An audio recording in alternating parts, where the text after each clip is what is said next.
दोस्तों, भारत का इतिहास वीरों, त्यागियों और महान शासकों की गाथाओं से भरा हुआ है। इन महान विभूतियों में छत्रपति शिवाजी महाराज का नाम स्वर्ण अक्षरों में अंकित है। साथियों, छत्रपति शिवाजी महाराज का जन्म 19 फरवरी 1630 को महाराष्ट्र के पुणे जिले के शिवनेरी दुर्ग में हुआ। उनके पिता शाहजी भोसले बीजापुर के दरबार में एक उच्च पद पर थे। उनकी माता जीजाबाई, जो कि लखुजी राव जाधव की पुत्री थी, अत्यंत धर्मपरायण, साहसी और बुद्धिमती महिला थी। उनके दादाजी के नाम मालोजी राजे भोसले और उनके परदादा का नाम बाबाजी राजे भोसले था। 3 अप्रैल 1680 को रायगढ़ में शिवाजी महाराज का निधन हो गया। उनकी मृत्यु के बाद भी उनका साम्राज्य बढ़ता रहा। वे केवल एक राजा नहीं थे, बल्कि स्वराज्य के संस्थापक, कुशल प्रशासक, अद्वितीय योद्धा, दूरदर्शी रणनीतिकार और प्रजावत्सल शासक थे। उन्होंने ऐसे समय में स्वतंत्र राज्य की स्थापना की जब भारत का अधिकांश भाग मुगल और अन्य विदेशी शक्तियों के अधीन था। मित्रों, प्रत्येक वर्ष 19 फरवरी को शिवाजी जयंती बड़े उत्साह और श्रद्धा के साथ मनाई जाती है। ये दिन केवल एक जन्मदिवस नहीं, बल्कि स्वतंत्रता, साहस, न्याय और आत्मसम्मान का प्रतीक है।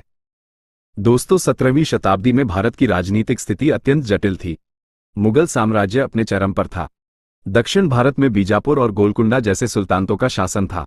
जनता पर भारी कर लगाए जाते थे और कई स्थानों पर धार्मिक असहिष्णुता भी देखने को मिलती थी। ऐसे समय में एक ऐसे नेता की आवश्यकता थी जो जनता को संगठित करे और स्वराज्य की स्थापना करे। यही कार्य शिवाजी महाराज ने किया। मित्रों, जीजाबाई ने बालक शिवाजी को राम, कृष्ण, अर्जुन और महाराणा प्रताप जैसे वीरों की कथाएं सुनाकर उनमें राष्ट्र प्रेम और धर्म की रक्षा का भाव उत्पन्न किया। उनकी शिक्षा, दीक्षा दादाजी कोंडदेव की देखरेख में हुई। मित्रों, शिवाजी बचपन से ही अन्याय के विरोधी थे। वे अपने मित्रों के साथ किलों पर चढ़ाई का अभ्यास करते थे। उनमें नेतृत्व क्षमता स्पष्ट दिखाई देती थी। कम उम्र में ही उन्होंने समझ लिया था कि यदि जनता को सम्मान और सुरक्षा चाहिए तो स्वतंत्र राज्य की स्थापना आवश्यक है। उन्होंने 16 वर्ष की आयु में शिवाजी ने तोरणा किले पर अधिकार किया। यह उनकी पहली बड़ी सफलता थी। इसके बाद उन्होंने राजगढ़, पुरंदर, सिन्नीगढ़ आदि किलों पर कब्जा किया। साथियों, शिवाजी महाराज का स्वराज्य केवल राजनीतिक स्वतंत्रता नहीं था, बल्कि यह न्याय, समानता और धार्मिक सहिष्णुता पर आधारित शासन था। वे चाहते थे कि राज्य जनता के हित में कार्य करे।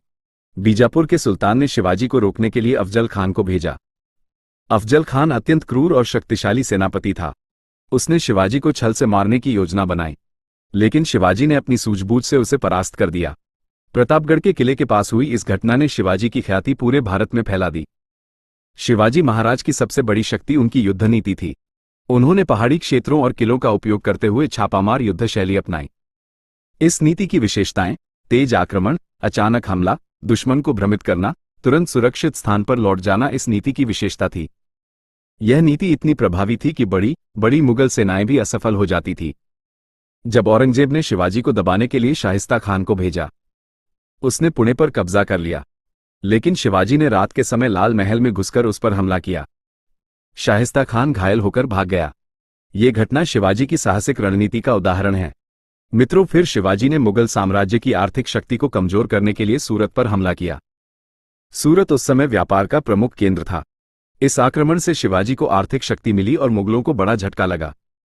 जब औरंगजेब ने शिवाजी को आगरा बुलाकर कैद कर लिया, लेकिन शिवाजी ने अपनी बुद्धिमत्ता से फलों की टोकरी में छिपकर वहां से पलायन किया। ये घटना उनकी चतुराई और साहस का प्रमाण है। आज ही के दिन 6 जून 1674 को रायगढ़ किले में शिवाजी का भव्य राज्याभिषेक हुआ। उन्हें छत्रपति की उपाधि दी गई। यह मराठा साम्राज्य की आधिकारिक स्थापना थी। राज्याभिषेक के बाद उन्होंने प्रशासनिक सुधारों को और सुदृढ़ किया। शिवाजी महाराज की प्रशासनिक व्यवस्था में अष्टप्रधान मंडल शामिल थे। आज की प्रशासनिक व्यवस्था के हिसाब से पेशवा का मतलब प्रधानमंत्री, अमात्य का मतलब वित्त मंत्री, सचिव का मतलब पत्र व्यवहार, सुमंत का मतलब विदेश मंत्री, सेनापति सेना प्रमुख, न्यायाधीश न्याय विभाग, पंडितराव धार्मिक कार्य, मंत्री आंतरिक व्यवस्था। शिवाजी का प्रशासन पारदर्शी और न्यायपूर्ण था। उस कालखंड के दौरान शिवाजी ने एक मजबूत थलसेना और नौसेना का गठन किया। उन्होंने सिंधुदुर्ग जैसे समुद्री किलों का निर्माण कराया। उनकी नौसेना ने विदेशी शक्तियों को चुनौती दी। मित्रों, हालांकि शिवाजी हिंदू राजा थे, लेकिन उन्होंने सभी धर्मों का सम्मान किया। उन्होंने मस्जिदों को नष्ट नहीं किया और मुस्लिम सैनिकों को भी उच्च पद दिए। दोस्तों, शिवाजी ने महिलाओं के सम्मान की रक्षा को सर्वोच्च प्राथमिकता दी।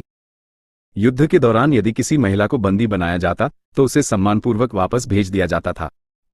उन्होंने किसानों पर अत्यधिक कर नहीं लगाया, खेती को प्रोत्साहित किया और लूटपाट पर रोक लगाई। शिवाजी जयंती का उत्सव बड़े धूमधाम से मनाया जाता है।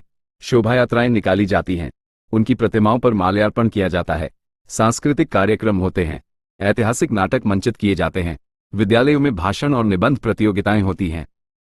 दोस्तों, शिवाजी जयंती का महत्व हमारे जीवन में बहुत है।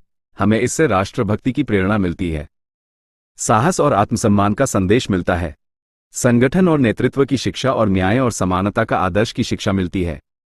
शिवाजी महाराज के जीवन से हमें कठिन परिस्थितियों में भी हार न मानने की सीख मिलती है। अनुशासन और संगठन अपनाएं, राष्ट्रहित को सर्वोपरि रखें और नैतिक मूल्यों का पालन करें। छत्रपति शिवाजी महाराज केवल एक ऐतिहासिक व्यक्तित्व नहीं, बल्कि एक विचारधारा हैं। उनका जीवन साहस, त्याग, नीति, धर्मनिरपेक्षता और स्वराज्य का प्रतीक है। उनकी जयंती हमें ये स्मरण कराती है कि सच्चा नेतृत्व वही है जो जनता के कल्याण के लिए समर्पित हो। शिवाजी महाराज का जीवन भारत के इतिहास की अमूल्य धरोहर है। हमें उनके आदर्शों को अपनाकर राष्ट्र को मजबूत बनाना चाहिए। क्या